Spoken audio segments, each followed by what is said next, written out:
Meaning of electroshock therapy.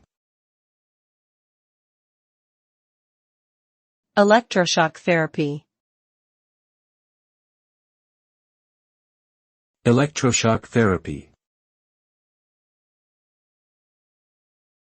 Electroshock therapy. Electroshock therapy.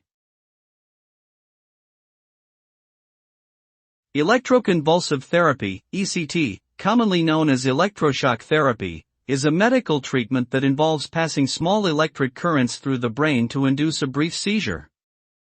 The aim of the treatment is to alleviate symptoms of severe mental illnesses, such as depression, bipolar disorder, or schizophrenia, that have not responded to other forms of therapy. ECT has been shown to be effective in reducing symptoms in many cases and can lead to significant improvements in mood and functioning.